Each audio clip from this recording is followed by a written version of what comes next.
Hello guys! Hello! Para to sa lahat ng Taurus.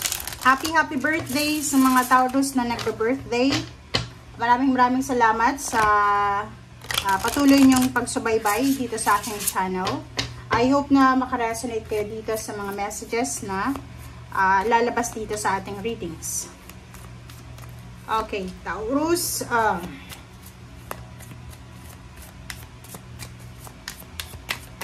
Tingnan natin. This is general reading, guys. So, I hope na makaresonate ka. Okay, first card natin is trust.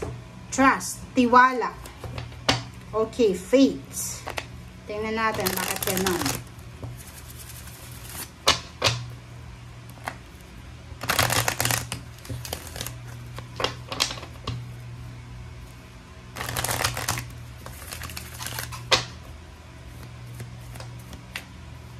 Okay, inner child and trust. Okay, so tingnan mo to, Taurus. Nakikita ko sa'yo dito, meron ditong mga Taurus na adult na sila syempre. Kasi yung reading natin is para to sa mga adult. Bawal dito yung below 18 years old.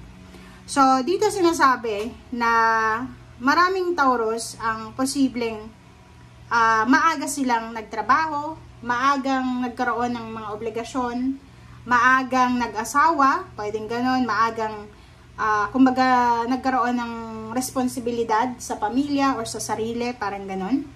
And, siguro sa ngayon, na medyo adult ka na talaga, yung pwedeng nasa above 25 years old ka ba? So, dito sinasabi ng baraha na gusto mong balikan yung childhood mo kasi marami kang childhood trauma or childhood mga karma na gusto mong balikan. Yung parang hindi ka naging masaya sa childhood mo kasi maaga kang nag-asawa, maaga kang nabuntis, kung babae ka, kung lalaki ka, maaga kang nakabuntis, or maaga kang nagkaroon ng obligasyon. Naging breadwinner ka, hindi nakapagtapos ng pamilya, ay nagkapagtapos ng pag-aaral kasi yung pamilya yung inuna mo. So, ngayon, siguro yung iba sa inyo dyan, medyo nawawalan kayo ng parang pag-asa, na parang gusto mong ma-experience yung na-experience sa mga kapitbahay mo na kaedad mo, pero hindi mo sigurado kung mangyayari pa ba yun. So, nandito yung Angel of Trust. Sinasabi sa'yo dito ng trust card na to na kinakailangan mo, okay? Kailangan mo, Taurus, ng tiwala. Tiwala sa sarili mo, tiwala sa Panginoon, sa timing, sa universe na lahat ng gusto mo, kahit may edad ka na, pwede mo pa rin yun magawa. Okay? So, kung sino man sa inyo, Taurus, dito yung makaka-relate, or pwedeng ikaw, Taurus, pero yung parents mo, sila yung nakakaranas sa mga childhood trauma, yung parang mga or medyo may kailangan silang i-heal sa kanilang childhood. So, dito sinasabi ng baraha sa'yo na hindi pa huli ang lahat. Okay? Hindi pa huli ang lahat. Huwag mong isasara yung mga posibilidad para maging masaya ka, para makompleto yung gusto mo sa buhay mo, para makuha mo kung anong gusto mo. Okay?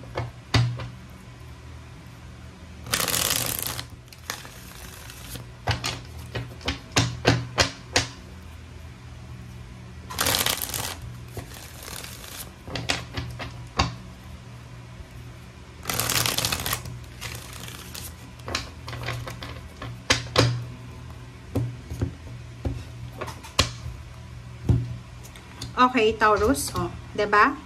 So, dito, sa first two cards sa third deck natin, Taurus, ang barahang ito ay sobrang makaka-relate doon sa mga Taurus na sobra-sobra yung obligations, duties and responsibilities, maybe sa family, maybe sa relationship, sa asawa, sa parents, or pwedeng sa trabaho or negosyo.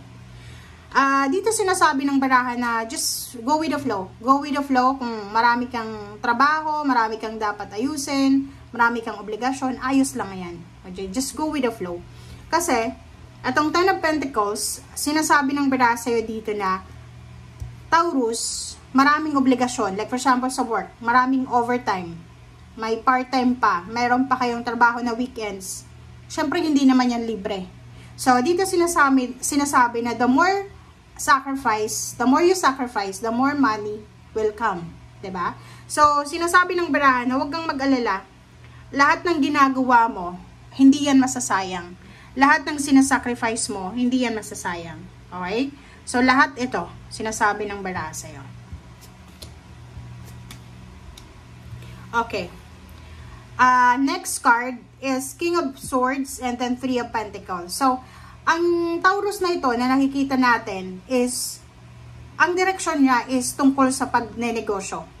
Meron ditong Taurus na binabalak niyang magnegosyo, or meron ditong Taurus na binabalak niyang makipag-collaborate sa isang tao, sa isang community, or sa isang asosasyon, para kumita ng pera.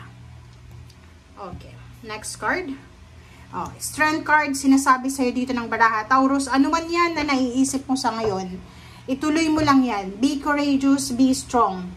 Isipin mo na hindi yan papasok sa isip mo kung hindi yan para sa'yo.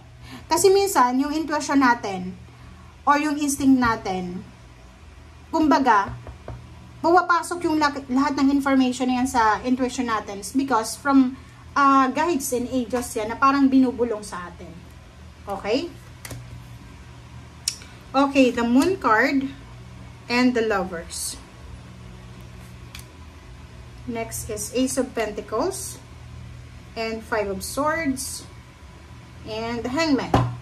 Okay, so dito, sinasabi ng baraha sa'yo na sa usaping relationship, mayroon ditong mga Taurus na medyo uncertainty yung pinagdadaanan nila. Like, hindi sila sigurado kung saan papunta itong relationship na meron sila. Meron siyang nararamdaman na takot. Meron siyang nararamdaman na fear. Yung iba sa inyo dito, natatakot na baka pagdating ng oras, hiwalayan ka lang, mag-isa kang bubuhay sa mundo. And yung iba naman sa inyo dito, natatakot kayo sa mga, for example, sa mga mangyayari sa future, lalo na sa trabaho. Like, kung may trabaho ka, natatakot ka na baka i-terminate yung contract mo, or posibleng natatakot ka na baka hindi ka matanggap sa trabahong ina-applyan mo.